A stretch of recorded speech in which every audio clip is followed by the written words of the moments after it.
Good morning, everyone. Dr. Christine Smith back for a really great talk today about the healing powers of breathwork and cold plunge. And this is going to be with Kristin Weitzel, who is an expert in this, and she literally certifies other instructors to really help people nuances to it. And I think it's becoming a fast trend, which I think is great. But at the same time, we also have to make sure that we're doing it correctly for our bodies and for different people, depending on what's going on in their lives, or like what's the status of your adrenal glands and how are those functioning for you, and is it the right time if you're a female in your cycle, because we have to think about hormones and different things like that. So there's just a lot of different variables, and I really love talking because she has such a great understanding of it, and she's even joining me while she's in the middle of traveling between teaching scenarios. So thank you so much for making the time to do this amongst your travels. I look a little bit worn for the weary with the airport running around. Can you hear me okay? I can hear you just fine. Thank you. Okay, cool. Yeah, I'm so glad to be here and see you, and I can't wait to see you in person in a month's time. Absolutely. Yeah. So for anyone listening, if this is something that you're interested in, and even if you just want to have a little bit of a smaller experience for yourself, or if you are wanting to coach people in this, we are going to be doing a certification in Arvada, and there's going to be one, or I'll just let you tell them about it a little bit, because we have two different offerings, but I'd love for people to learn about this. Yeah, for sure. In February, I want to say it's the 17th weekend, but I just don't want to misspeak because I have dates flying around in my head. Yeah. This is the weekend of the 17th on Saturday and Sunday. In Arvada, we're doing a Sherpa Breath and Cold instructor training. And the Thursday prior, we're doing a Sherpa Breath and Cold Foundations workshop. So it is two offerings, and it's a beautiful opportunity if you are anywhere in the Colorado area. And many, many people will fly in or drive into the certification to level up your knowledge and your practical application abilities in breathwork and cold exposure. And so for me, I just finished this training in Puerto Rico this past weekend and a workshop last night. So we are now 178 instructors strong in North America and the Caribbean. Wow, good for you! Congratulations. Yeah. So there's a family of people that are trying to, we continue to make this groundswell happen, where we are providing opportunities and tools and connection, and yeah, it's really beautiful when you see so many instructors doing their thing and going off and having wild, fun times together. And I have a little FOMO, but it's really beautiful.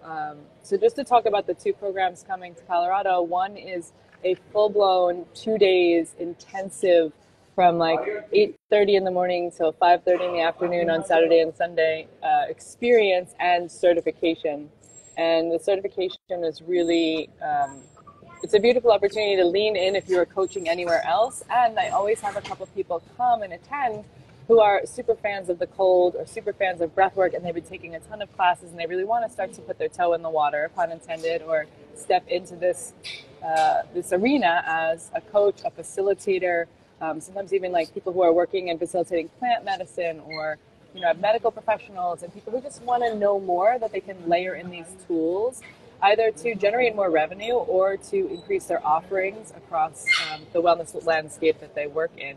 So that instructor training is a big, bold move, and it's definitely an incredible opportunity to understand how to use these tools at a high level and put it into practice. Versus, the other foundations workshop, which is a bit shorter and a bit more, it's a wild, great ride, but people who are like, I'm doing other things in my life, but I really want to get a taste of this, and a little bit of science and a little bit of experience. That's what the other one's for. And I should also mention that the instructor certification weekend, we are now fully ACE, AFA, NASM, CanFit Pro, we're accredited. So it's really beautiful if you're wanting to add that continuing accreditation and to keep your certification with ACE, AFA, NASM, CanFit Pro. So it's way better than like doing some online course or underwater basket weaving, I promise. Like, it's a little bit hard to do an online course in cold plunging. I feel like that's one of those things that you have to be physically present for. Yeah. But I love this. And one of the reasons that I invited Kristin on to talk, and also like we're collaborating with Ralston Creek CrossFit, which is the gym that I often collaborate with. And so I wanted to invite her because I met her at Dragonfly, which was a conference for biohackers. And I really loved the way that she spoke about all this because it's different. She doesn't just say that it's like, you know, all the time, everything for everyone. It's your body matters and who you are matters. And there's different times to use this for different types of recovery. So I'd love if you could just tell people a little about yourself and kind of how you fell in love with teaching this work. Yeah. And then like how you really like to apply breathwork and cold plunge in different areas of your life and health. They are such good tools, but it is not always the best thing for everyone all the time. You have to do it at the right time for your body. So I'd love to hear your thoughts. I bang a big drum around context is king and safety is queen. And safety doesn't have to mean like, oh, I'm underwater in an ice hole dangerously, like, you know, whatever. Like, it doesn't have to mean some intense situation. It just means keeping your nervous system safe so that you feel okay to be in whatever regulated state you want to be. That could be upregulated or down-regulated, right? A lot of times people are talking about, oh, we're too upregulated, we're too heightened. It's like, if you and I are going to be at Ralston CrossFit and we're going to push a barbell over our head, we want a little bit of nervous system tone in that direction. So really important to kind of navigate the context. And the background that I bring is many years I was an educator in sort of the corporate world. And then I became a health coach about 10 years ago and was always doing certifications, teaching yoga, teaching breath work for years and years and years. Just, you know, we always have the job and in some ways that helps put food on the table and then the passion point. And so I was fortunate enough about 10 years ago to leave all the other work, which I still love, but to leave that behind and begin building a health coaching practice that really would change the game for women. And now I work with men and women in the breath and the cold space specifically, because there are no two modalities that I have seen as effectively and efficiently transform people's understanding of their capacity as these two. Doesn't mean nutrition doesn't count. Doesn't mean the gym. Doesn't mean energetics. All those things are so important. But the robust shifts that I see with people and the ways that they change their lives with these practices are insane. And the way that they heal their bodies are just insane. So for those of you who are like, who's this girl to be teaching this thing? I've spent a lifetime trying to research and be involved and get certified and work with the best of the best people in the biohacking and health landscape. Predominantly, those have been men. So I also really love to bring a female voice to these practices because that feels like something that we need to continue to expound upon. It's all the energy is sharing all different types of ways they see the world. I've studied with I started the journey with, I've always been doing cold in like the Korean spa world, but I started the journey 6.5 years ago with Gabby Reese and Laird Hamilton, big wave surfer. Gabby Reese, famous volleyball player, model, just fantastically powerful woman, and really understanding breath and cold at a much deeper level. And since I've gone on to study with the likes of Brian McKenzie, Patrick McEwen is a good mentor of mine, been on my podcast. I love him dearly, sweet introvert that he is. Studied with Casper van der Meulen, who was Wim Hof's right-hand man for 6 or 7 years, wrote all the education materials, and much of which is still used today. And I still study with Casper. He's a love. And I continue to expand and expound all of my breath science certification knowledge, which is probably something you really appreciate because I know what a nerd of research you are, and we're like-minded sisters in that way. We're currently working with Martin McPhillany who's down under, who's just the smartest breathwork physiologist I've ever worked with, talking about epigenetics and just like the human condition emotion, which comes first, the chicken and the egg.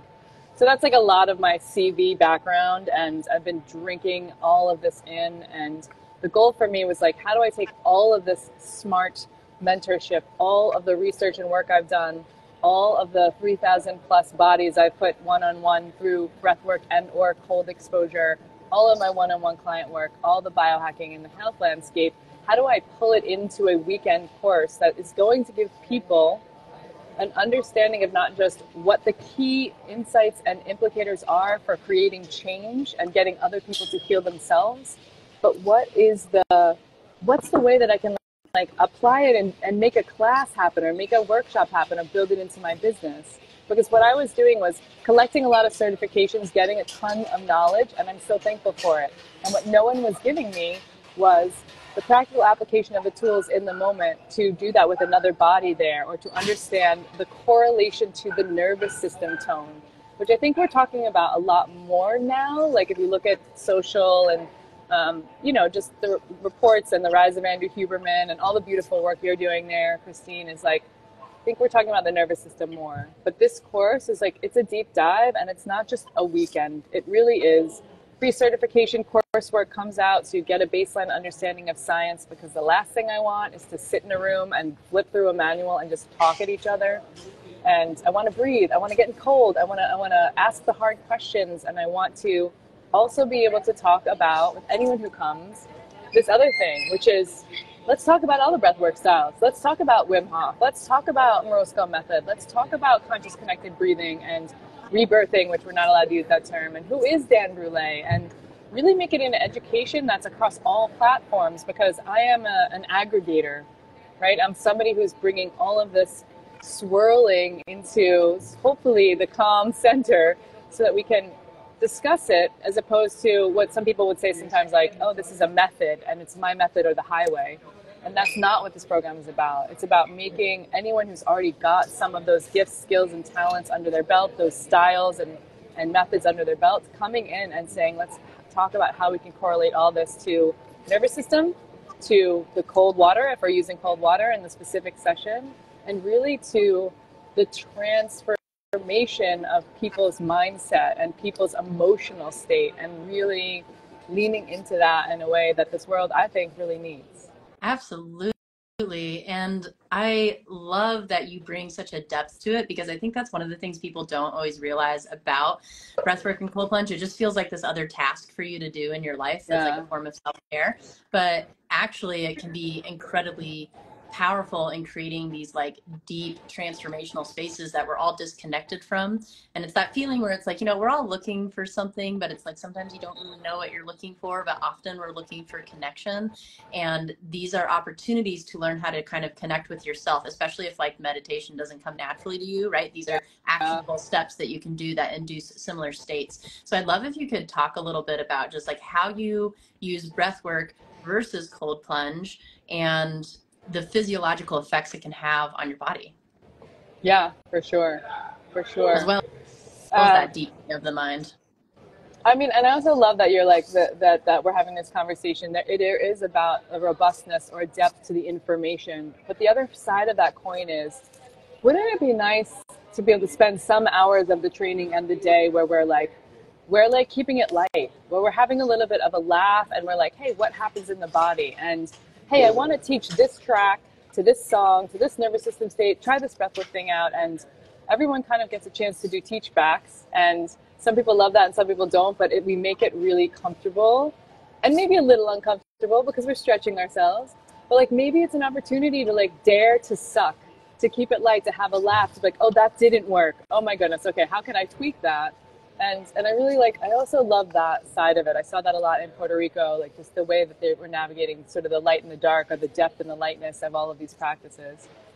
But the question you asked was really about, how are we differentiating between what we're doing in breath and what we're doing in cold?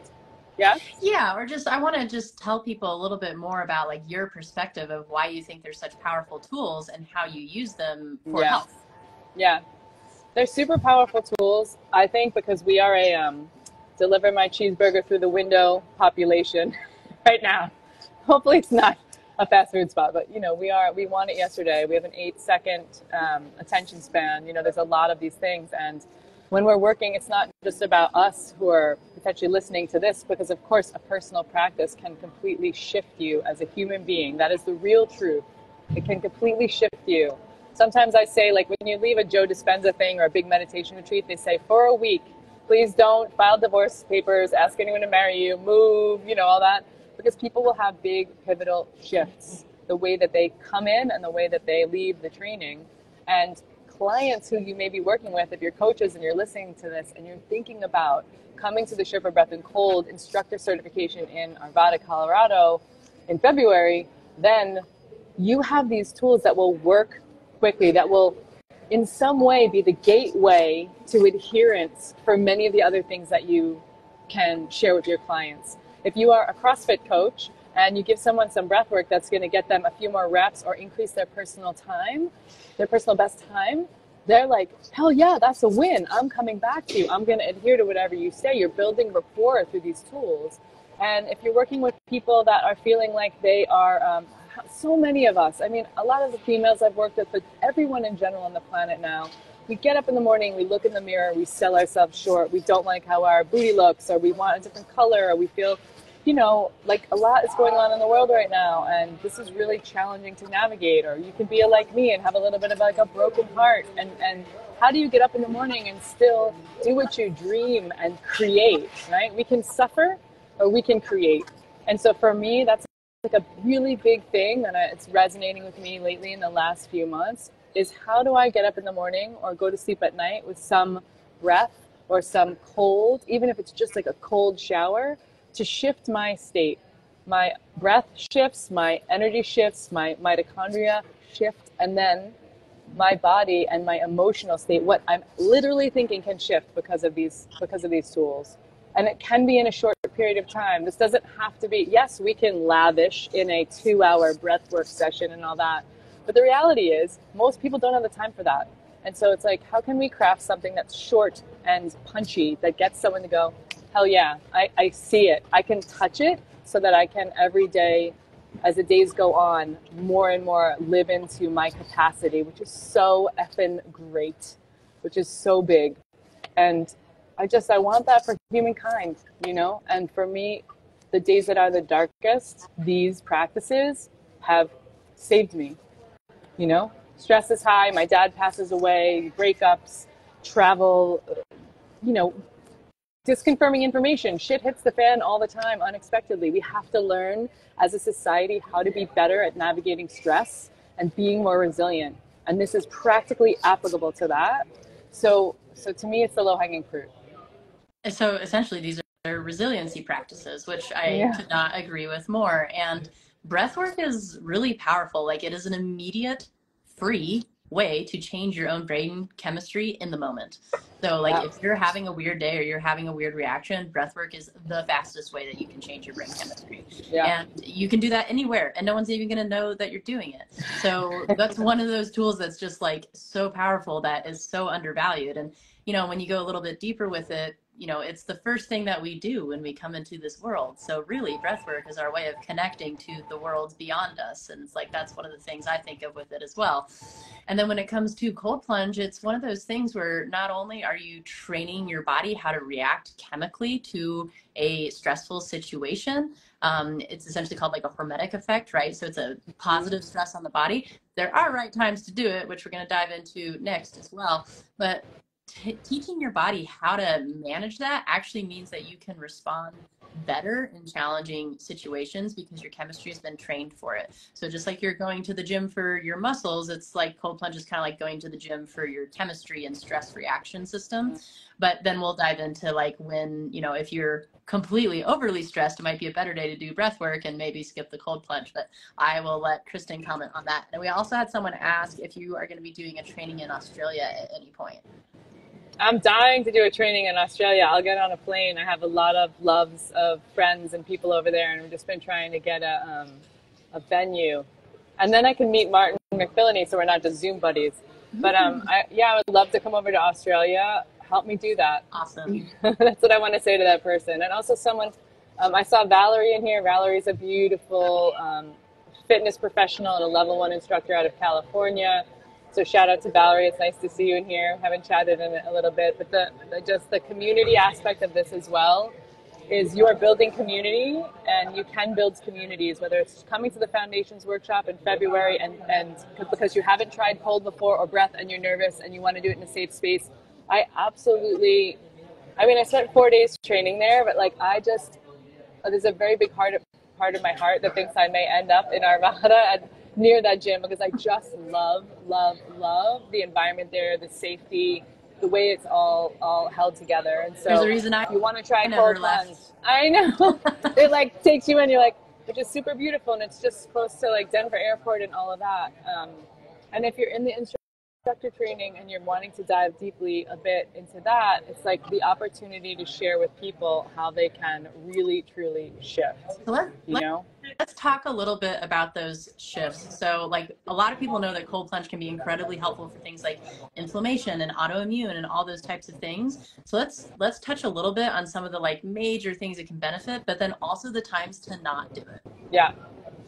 There's a really interesting nuance here that I love to talk about, because it is bio-individual, and that's so important to notice, is like what and how you're feeling, and having a moment to say, hey, what's my allostatic load doing today? So by allostatic load, from a nerdy standpoint, just means like if I have a bucket and it's empty and it doesn't have any stress in it and I feel great, my allostatic load is probably low. And if my bucket is full, as you know, it's like, allostatic load, totally full of stress. And that's not just like, oh, I lost my job or this fight happened, or it's like traffic, it's bells, it's whistles on our phone, it's little noises and vibrations and micro stressors that every millisecond our nervous system is picking up, and we think we're fine.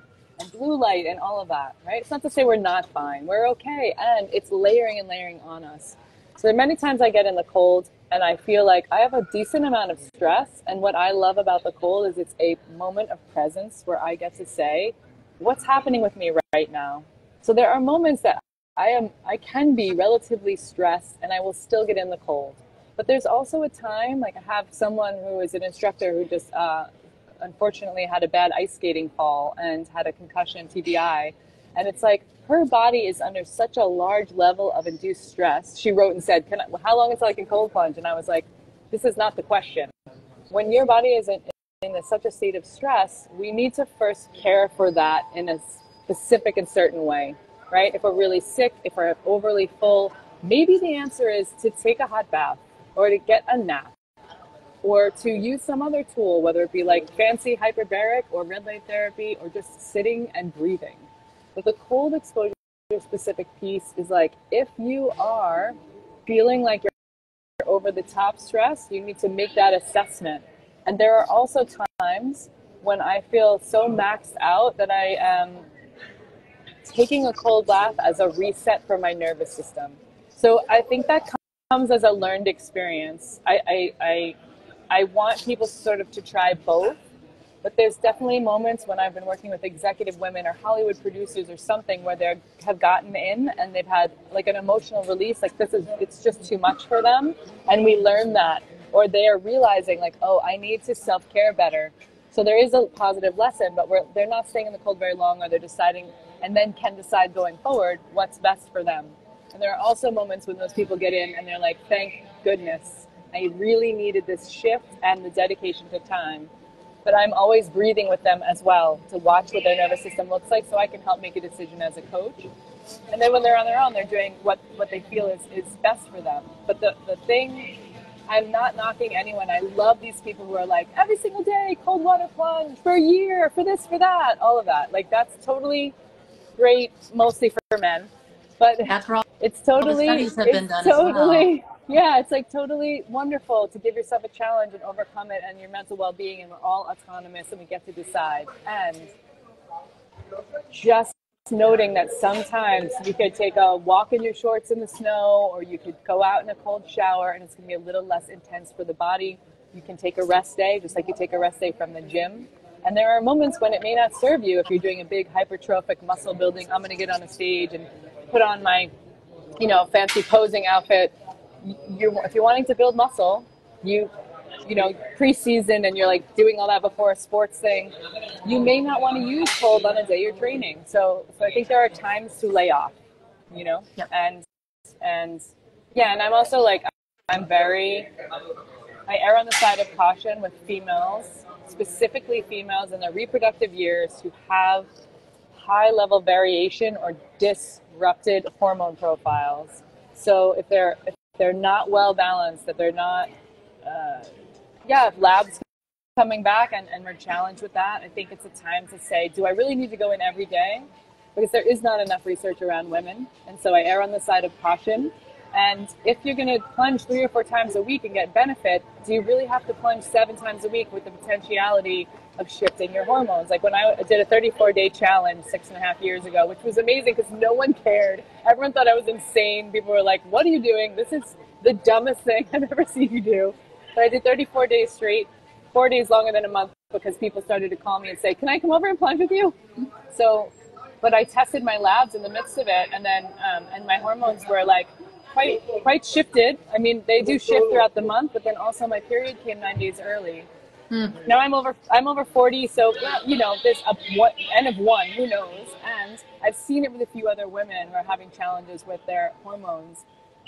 So there was a period where I couldn't do it. Like my body was really stressed after a chemical exposure and dealing with mold, and it was like a year of where, like, if I did a cold plunge, my body would react really poorly. And it's just because my adrenal system, my hormone system, they were already so overtaxed with what they were dealing with, that extra stressor, even though it's good in a healthy state, was not ideal for my body at the time. So this is why I really like the work that you do, because you teach people how to listen to their body. And I think that's always the key, right? Like there is no answer that is right for everyone, or there's not something that we can, even if there is a study done, studies are still speculation to a point. And so it's like, even if there's one done that says like, you can do it through these days of your cycle, well, still listen to your body and like determine what's right for you. And if you don't feel good, then like if it doesn't make you feel good afterwards, maybe take a break and reevaluate what you're doing.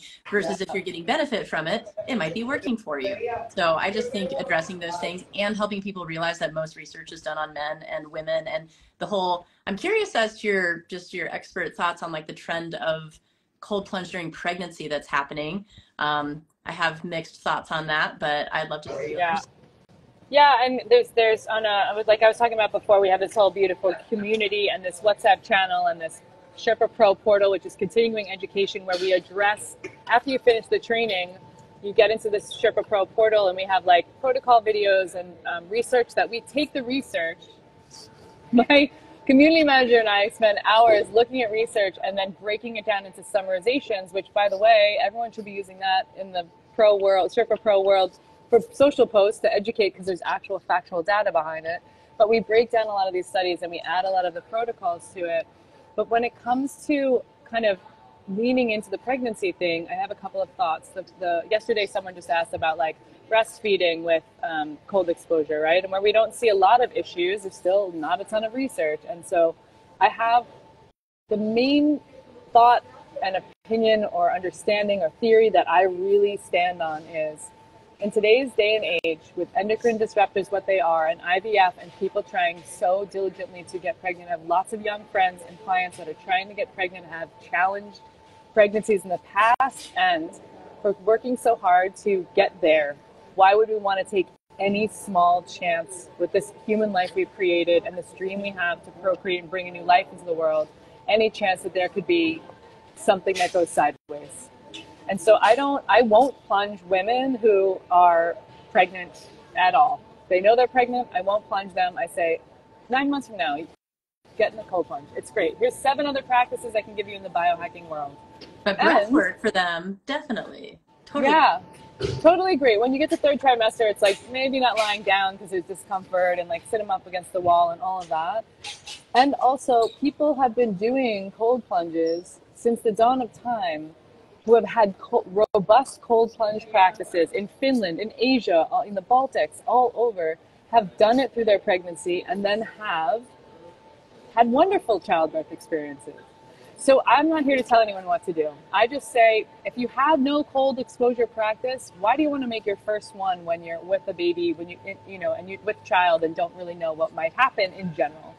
I think that's a wait. I think some women, I'm certainly not coaching them, but I've been around events where women are pregnant and they've had a cold plunge practice for years, and they plunge and they're fine. And I've seen people like the woman who runs Birth Fit would do a little bit, even towards the end of her pregnancy, a little bit of cold, just 30 seconds, whatever, because she's like, I'm so uncomfortable. She had a practice before. The way she came back to the practice was like, again, it's like coming off a fast, just slowly.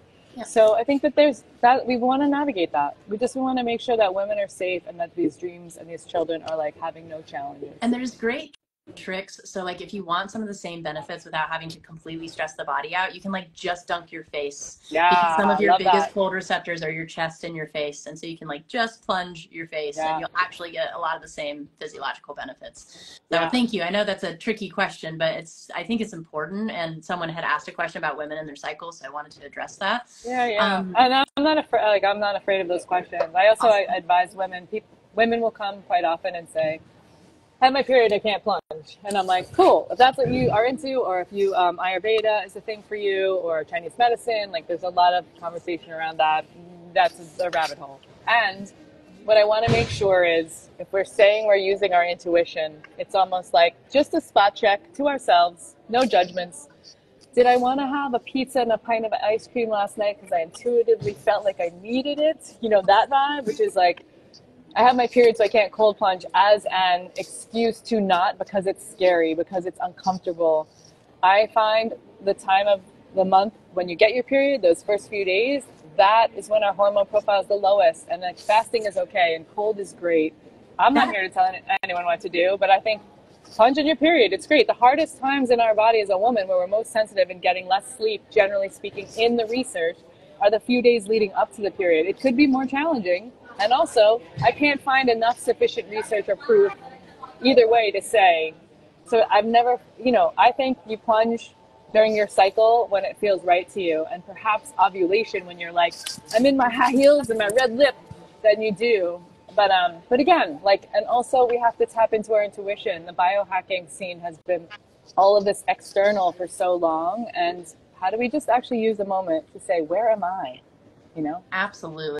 And I think that leads really nicely even into my next question, which is kind of around like how to use this for like athletics and recovery. And as we kind of, and this, this will go back to men and women, but as we kind of tear out of the women conversation, it's like one of the best times to try heavy lifts is actually kind of right around your cycle, because it's when you're not trying to build a bunch of hormones in your body and stuff. And so your body's actually ironically in a state of less depletion. So there's tricks like that to using your cycle. But as she was talking about like ovulation, that's when you're going to have your highest level of hormones. It's also going to be when you're more flexible and you have to be careful about injury and things like that. So Yeah. just starting to know these things about your body so that you can do that intuitive check is why we do this kind of education, so you guys can learn Yeah. this. But yeah, Yeah. so when we come to kind of the athletic stimulation and recovery, how do you like to use breathwork and cold plunge for like a before and after scenario? Like let's say that there's a game, a competition or something. Yeah. I've been interviewing a lot of people lately about this piece, a bit more specific for women, but also for both types of bodies, just how we can use it. Because these studies are so hard to do. Because what's the temperature of the cold? Is it whole body? Is it part of the body? Is it cryo? Is it cold showers? What are they lifting after? What was their conditioning state? So all of it's super interesting. But what I have seen that I'm positive on is, or that I feel positive about, is really this understanding. Like if you look at Dr. Mike T. Nelson's done some work on, there's a lot of people are like hypertrophy, growing muscle. Let's not get in the cold and stunt that work we just did. Mike T. Nelson's done enough research in the studies and aggregated enough data to say, what we're seeing is like, you could do like a quick dip, 15 seconds, and go in and out if it just cooled you off, and that probably won't stunt all of that. It's just a quick dip. Anything longer than 30 seconds is going to start to affect that. So let's probably cold plunge, especially when we're trying to build muscle. And for women who are listening, that's a good thing. Doesn't mean you're going to get huge. So when we're trying to build muscle, let's cold plunge outside of a window of a few hours of our workout, right? 4 or 5 hours later, or on a different day. Just to keep the work that we've done in our bodies as the muscles, and this is why, because we don't want to reduce the inflammation in an area that responds to inflammation, to be able to get stronger, better, and more connected fibers. So that's why. And endurance athletes coming off of a long run, cycling, spinning, all of that, might need that, especially in season. In season, hockey players, Dan Garner is another mentor of mine in the nutrition landscape, talks a lot about like in season versus out of season. These are not just bio individuals, but they are either crushing at the gym to get strong and speed, or they're in season and they're exhausted from traveling and doing all the things. So in season, they will probably cold plunge more And preseason, they're probably not going to cold plunge on the days that they're doing especially strength work, but strength and conditioning as much, but they'll do it on the rest day. So we just need to know what our context is for what our sport is so that we can layer in the right things. And then the other thing is this, I think Joe Rogan talked about it, so now people are like, okay. That's what I love about Joe Rogan and our Lord Huberman is people who are telling me that's not true forever. Now come back and say, well, Andrew Huberman said this is true, so it must be. And I'm like, you win. Our Lord Huberman. I love him, right? Obviously, like I love the work of science education he's putting into the world. But the thing about ice plunging that I see and have seen is ice plunging before a training bout of strength. As long as you ice plunge to your minimum effective dose of stress, give yourself, typically I say 8 to 11 minutes to let the belly of the muscle warm back up so we're safe as we go to work out, right? You're going to get through your shiver response if you have one, and then train. And then train on weights. Now you have to have, the beautiful, grateful opportunity to have a cold plunge where you work out or drive quickly from your house to the gym. And it's cold water immersion that seems to do this the most. So like up to your neck, full body, deliberate cold exposure, and then get on the weights. And we're seeing a few things. Like Tom Seeger talks about a little testosterone push that might be connected with like HGH bump. Dave Asprey talked about that today in cold showers. Yeah, cold showers. Yeah, maybe. And what I see with a bunch of people at a gym in Austin where we had measured ARX training and a cold tub right there is that there's more force potential. There's more power coming out after cold when you're training. There's just like a bigger bump, and it seems to last like within that 60-minute window after. Again, that's not double-blind peer-reviewed, but it's what we see, and a lot of people feel more powerful. And as long as you let the belly of the muscle not be cold anymore, which again, the only way to really test that is you'd have to put a thing into the muscle. But these are all, what a beautiful opportunity for exploration, for our own bodies and for our own training, and to make things a fun adventure and to be curious, Well, and with the physiological concepts behind this all makes sense, right? So just to summarize kind of what she was saying, if you like, a good time to do a cold plunge might be before you're about to do something where you need a little extra energy and you kind of need that boost, but you have to let the body warm back up to not get injured.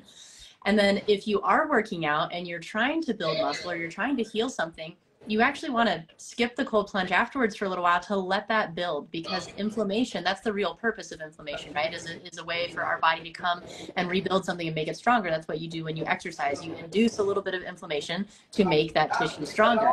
So it could actually be beneficial to maybe do your cold plunge like the next day when the chronic subacute inflammation is starting to build up, versus like right around your game. So I just think like and all of the physiology behind this, like when you start to understand it this way, that's how you can tap into that intuition where you're like, what are my goals right now?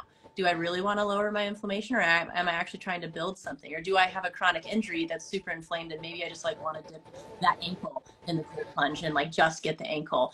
But at the same time, there's new theories around like reactive PT, like when you twist something, you don't always want to ice it immediately because your body is bringing everything there to heal it. So sometimes you let the body do its thing, you let it kind of swell, and then you gently start to flush and move fluid out of it. And that might be what she was talking about with like doing the 15-second plunge, but not like the whole plunge.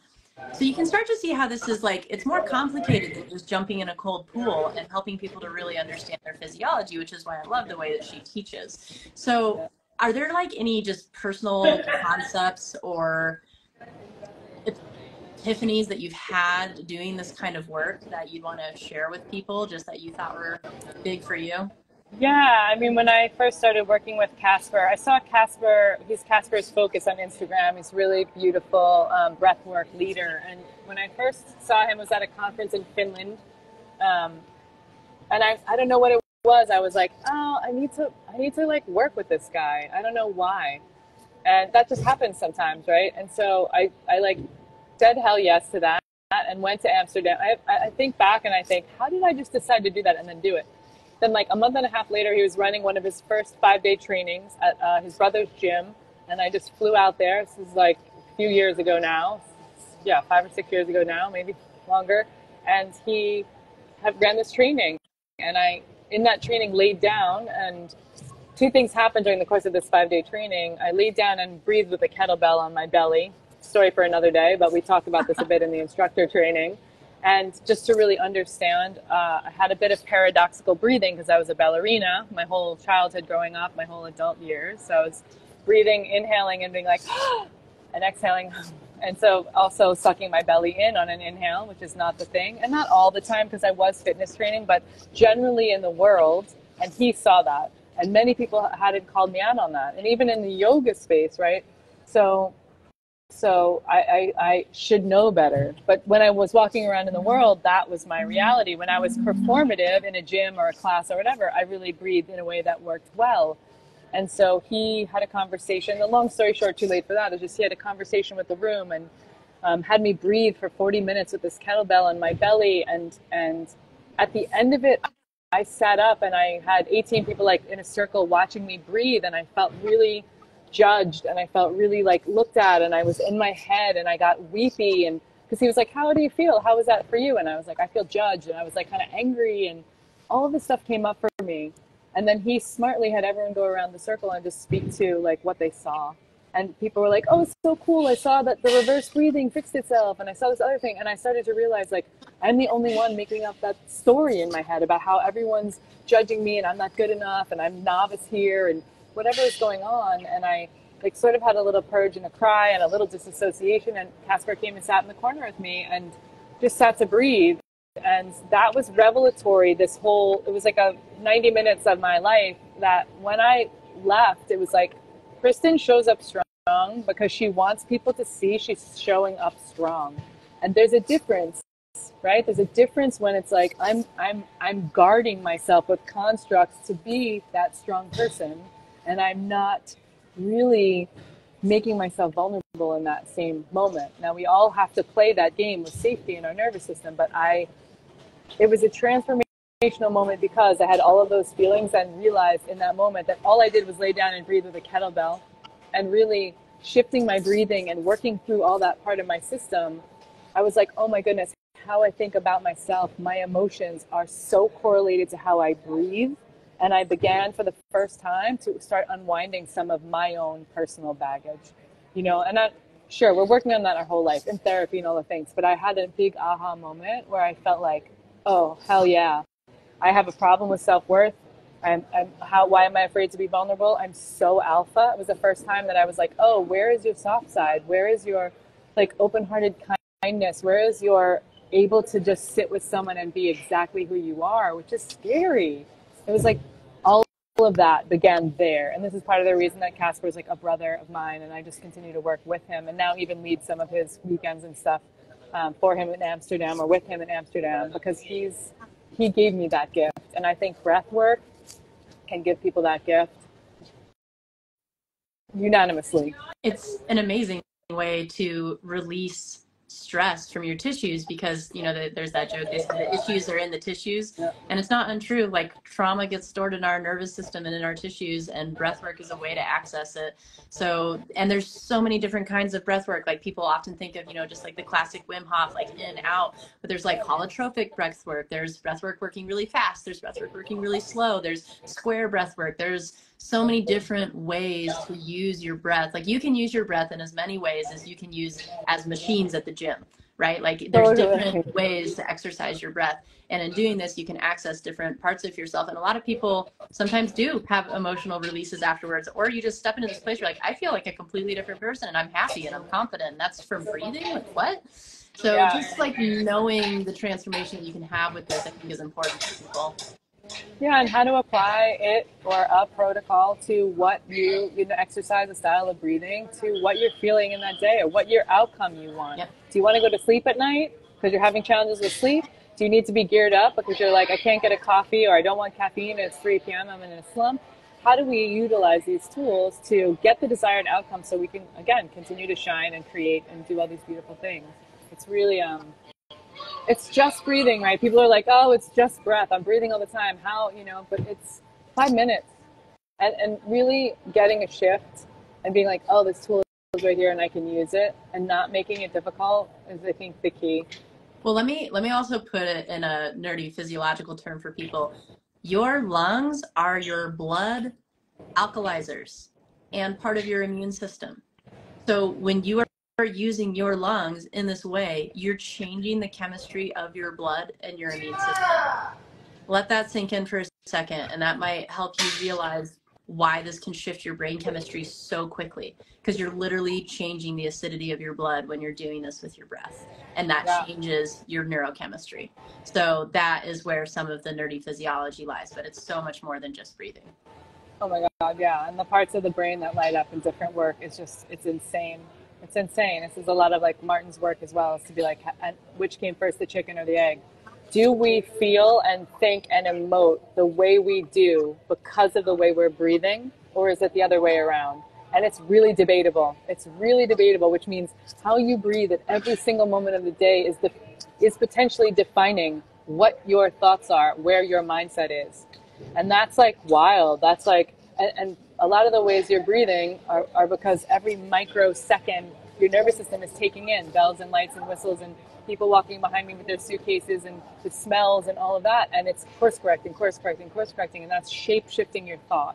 Just to ponder, like that's wild. So yeah. And I love what you bring to the table. It'd be so beautiful to have you in this training because you have such a rich and diverse as well background and at such a high level that it's like really beautiful to nerd out with you about all this. It's so, yeah, it's important work, and these tools are not to be overlooked. And also, we're nerding out a lot today. You know what? Sometimes we just show up to our friend's house with a couple bags of ice, and we have a bunch of sparkling water, and we throw ourselves in, and we high five, and we have a great time. It doesn't always have to be, we don't have to always take ourselves so seriously and be data driven. There's times for everything. You know, like I taught in a gym in California called Deuce, breath and cold and performance environment, and we do like conga lines between the ice tubs, or it's like just fun to play with some protocols that are like a little bit the balance of the light to the depth. Yeah. Well, it's like another way to have community and connection that's not drinking at a bar at midnight, right? Yeah. So for sure. And like this is what a lot of the leaders come to this training. They get certified, they feel a bit more like confident to layer these tools in, or just their knowledge is leveled up even more than the beauty that they bring already. And then they go out and they create communities. And several of our instructors are creating communities that have like hundreds, over thousands of people. Puget Sound Plungers are up in the Pacific Northwest. It's a whole group out of Connecticut, and it's changing people. It's changing and bonding people in a way that's profound. And we're so like lucky to have this work, because oxytocin, the ice and the oxytocin boost and all the neurochemistry is like, let's be friends. I love you. You love me. absolutely. Well, I can't wait to have you. And for anyone listening, like, I hope you come join us, because it'll just be really fun. Like, she'll be teaching everything. I'll be there kind of just helping out. And we also have the owner of the gym, who is an incredible mindset coach and like top tier athlete and coach, and he'll be there too.